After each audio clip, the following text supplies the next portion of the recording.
Welcome to the deep dive. Sometimes a single night can just violently shatter a family, rip open secrets that have been buried for years. It really can. And today, we're plunging into a narrative that's exactly like that. Incredibly complex, it all kicks off with two shocking deaths, same night. Yeah, first you have Dr. William Sykes, a prominent surgeon, brutally murdered. And then, miles away, his son Chris dies in a plane crash. It's almost unbelievable. Right.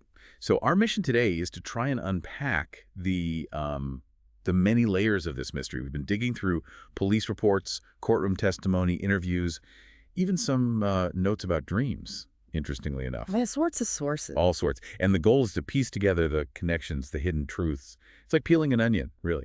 Each layer reveals something more intricate, often darker. Okay, let's get into it. So it starts with the discovery of Dr. William Sykes. He's found dead in his study in Tahoe. And not just dead, but killed with a samurai sword, one from his own collection, apparently. Gruesome. The reports describe a really gory scene. Extremely.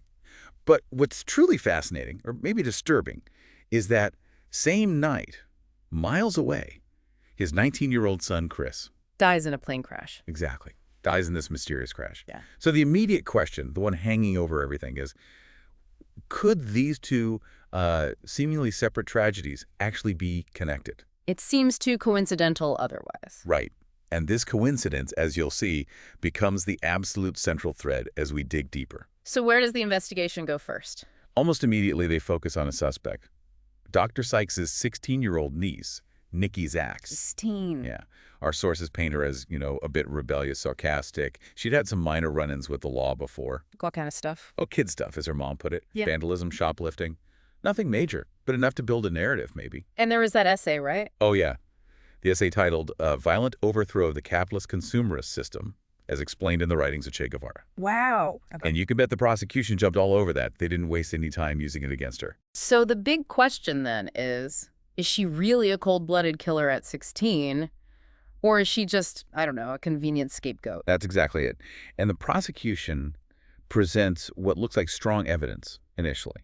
There's a neighbor, Louise Garibaldi. Right, I remember reading that. She reportedly saw a teenage girl near the pool behind the Sykes house around the time of the murder. Okay. And forensic evidence. Yes. Blood found on a wall outside the study matches Nikki's DNA. That sounds pretty damning. It does. And then there's the sword itself. A blood sample from the sword shows a similarity to Nikki's. Plus, it has this unusual third allele. A third allele? What does that mean exactly? It's a unique genetic marker, often indicates a familial link. So it suggests someone related could be involved. And this is crucial. Okay. The defense hammers this point. The blood on the sword isn't called a definite match. Why? Because there was so much of the victim's blood on the sample. Contamination, basically. Sort of. It made getting a clean, definitive reading for anyone else's blood incredibly difficult. So there's this ambiguity right from the start. And that ambiguity becomes really key. Okay, so if she wasn't there to kill him, what was Nikki doing there? Did she say? She did, eventually. She admits to her lawyer, Nina Reilly, that she went there that night. By boat, actually. By boat, okay. Yeah, to get something of ours, is how she put it. Something belonging to her and her mother, Daria. Something specific. She describes seeing her uncle acting weirdly in the pool earlier, messing with a metal box. So Nikki goes back, finds this hidden compartment in the pool wall, and takes out a box. Inside. Just rocks, she thought. Just rocks. Seems unlikely given everything else. We'll connect that to the bigger picture. Those rocks, they turn out to be incredibly valuable black fire opals.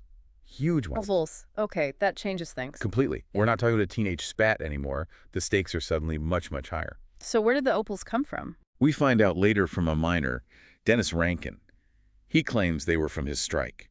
He says Bill Sykes was just holding them. Holding them. Or Well, Rankin says Sykes paid him to stay off the claim and keep quiet about it, and Rankin admits he argued with Sykes about getting the opals back right before the murder. an argument just before the murder. That's significant. Very.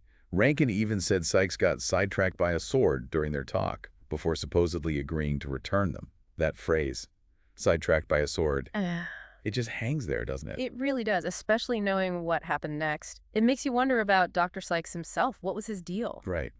Let's dig into him a bit. Successful plastic surgeon, obviously wealthy, but turns out he'd had a lot of plastic surgery himself. 2 facelifts, other procedures. Interesting. Anything else? Yes, something much darker. He'd lost a patient, a young woman named Robin Littlebear, after a routine nose job. Oh, no. And Robin's mother, Linda Littlebear, who's actually a Shawnee minister, she was devastated and furious. Blamed Sykes entirely. Did she do anything? She admits she did. Made late-night threatening calls, sent letters, said things like, "I was drinking. Makes me meaner."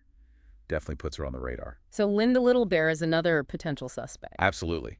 Nina, Nikki's lawyer, is certainly considering her. Meanwhile, you have Paul van Wagoner. Nina's investigator, former colleague, right? Exactly. He starts looking into Chris Sykes' plane crash. And despite the initial report saying pilot error, He finds something else. oh yeah, compelling evidence of sabotage. Styrofoam and solvent-based glue found mixed in the fuel tank. Get out. How does that work? It's designed to degrade slowly, clog the fuel line, and cause engine failure sometime after takeoff. It wouldn't be immediate. Wow. So deliberate, not an accident, not pilot error. Definitely points to a deliberate act, which completely changes the game. These two deaths are linked. So who would sabotage the plane? Well, the focus shifts to the plane's mechanic, Dave LeBlanc. Turns out he's an ex-con and an old Air Force buddy of the pilot, Skip Bailey. Okay, motive, connection. That's what Paul's trying to figure out. But then LeBlanc disappears. Just vanishes. Vanishes. And later, he's found murdered too. Good grief, this just keeps getting deeper and darker. The web just gets thicker and thicker. Yeah. Every thread they pull leads to more knots. Okay, back to the night of Sykes's murder. That neighbor, Louise Garibaldi, she saw the teenage girl by the pool. Right. But she also saw something else. A car. Parked outside the Sykes house that night. What kind of car? A beat-up, battle-scarred silver VW convertible. Okay. And whose car was it? It belonged to Nikki's mother, Daria Zack. Daria. Nikki's mom was there too. Well, that's the thing. Initially, Daria completely avoids the topic. But later, under pressure, she admits it. Yes, she was at the Sykes house that night. Why? What did she say happened? She claims she arrived after the murder, found Bill Sykes already dead. She says she touched his wrist to check for a pulse. Okay. Then she says she saw Nikki's sweatshirt hanging on a bush near the pool, got scared for Nikki, took the sweatshirt home, and washed it. Washed it. That looks like destroying evidence. It certainly does. And she also admits she wore gloves that night. Hmm. But claims it was just because her hands were cold. That admission, it throws a huge wrench into the prosecution's case against Nikki, doesn't it? A massive wrench. Suddenly, Daria has placed herself at the scene, admitted touching the body, admitted taking and washing potential evidence. Did she say why she even went there? She links it back to Nikki. This says Nikki was furious with Bill, claiming he'd cheated them out of their share of some family land. Daria said Nikki had even made threats against Bill. So she's trying to explain her presence by sort of implicating Nikki again, or protecting her. It's confusing. It's incredibly murky. Is she covering for Nikki? Covering for herself? Trying to manage the situation? It forces you to question everything you thought you knew about that night. And the investigation keeps going broader. Paul van Wagoner, the investigator, he's still looking into things. Yeah, he doesn't let go. He starts digging deeper into that old Opal claim, the one connected to Nikki's great-grandfather, Logan. Following clues, tracking down leads. Where does it take him? It takes him and a geologist named Tim out to this remote desert location, the site of the old mine. Deep inside a cave there. What? Don't tell me. He finds a body. Oh my God, another one. Who? The body is identified as Nicholas Zack. Zack. Any relation to Nikki and Daria? He's Nikki's father, Daria's ex-husband. He'd been missing for 6 years. Missing for 6 years. Found dead in a mine. How did he die? Forensic evidence shows he was killed. And guess what the murder weapon was? You didn't say it. The very same samurai sword that was used to kill Bill Sykes years later. No way. The same sword. The same sword. This discovery just blows the case wide open. Right. It connects the current murder directly to this long-buried secret. And suddenly, that third allele. The strange blood marker on the sword. Exactly. The one that suggested a familial link. It now points much more strongly towards someone within the family being involved in both murders, 6 years apart. This is mind-bending. So who? Who connects all of this? Well, this leads to the absolute climax of the investigation. Paul confronts someone at the mine itself, Beth Sykes. Bill's wife, Daria's sister. The very same.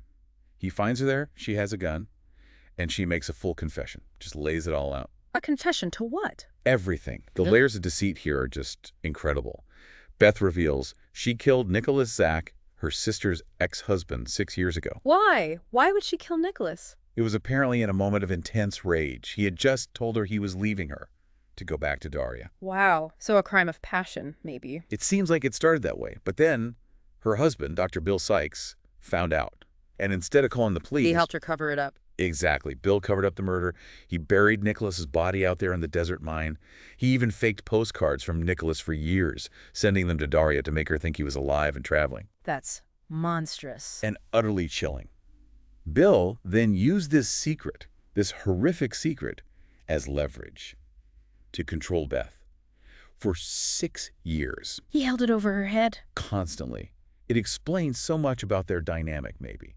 But it's a terrifying picture of manipulation built on a hidden murder. Unbelievable. Okay, so she killed Nicholas.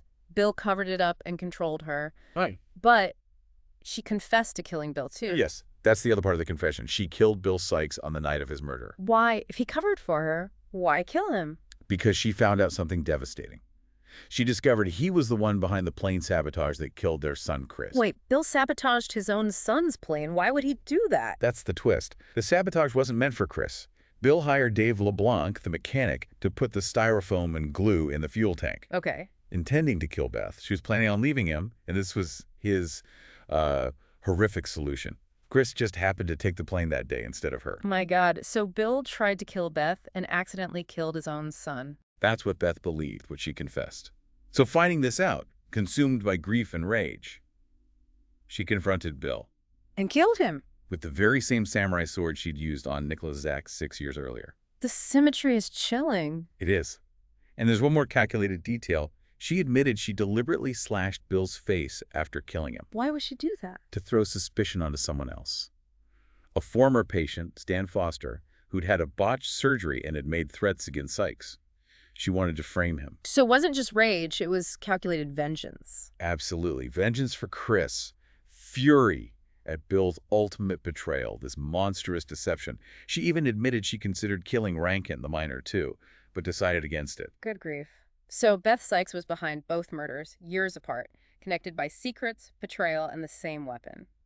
What does this mean for Nikki, then, the original suspect? Well, obviously, Beth's confession completely exonerates Nikki. Shifts all the blame, clears her name entirely. That must have been an immense relief. Immense. And you see these little moments of healing starting to emerge afterwards. Like Nikki finally tells her mom, Daria, that she did see her in the study the night of Bill's murder. Wow. Which prompts Daria to finally admit the truth to Nikki that, yes, she arrived and found Bill already dead. Uh-huh. Just open up those channels. A step towards honesty, maybe? Hopefully. And Nikki even gets an offer to build a website for a band she likes. Yeah. Small signs of a hopeful future moving forward. It's just quite a story. It really is. Oh. This case is such a powerful, if tragic, illustration of how deep these buried family secrets, these unspoken betrayals, can just fester. And then erupt. Exactly. Erupt with devastating consequences affecting generations. What looked like, maybe a troubled teen snapping, just completely unraveled. Yeah, into this incredibly complex web of revenge, cover-ups, going back years. It really forces you to question assumptions, doesn't it? Yeah. To look beyond the surface and really consider the why behind the what. This deep dive definitely hammered home how complex people's motives can be, and how easy it is to get things wrong when you only see part of the picture. Mm-hmm.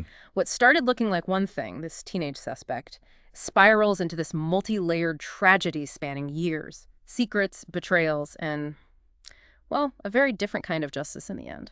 And as we've seen, the truth. It often hides in the most unexpected places. Mm-hmm. Sometimes it's right there in plain sight, just misinterpreted. Other times, it's buried deep for years, which, raises a question for you listening. Yeah. What personal truths, or maybe family truths, might be hiding just under the surface in your own life, waiting to be fully understood? And what might their real impact be? Maybe even an impact you haven't recognized yet. Something to think about.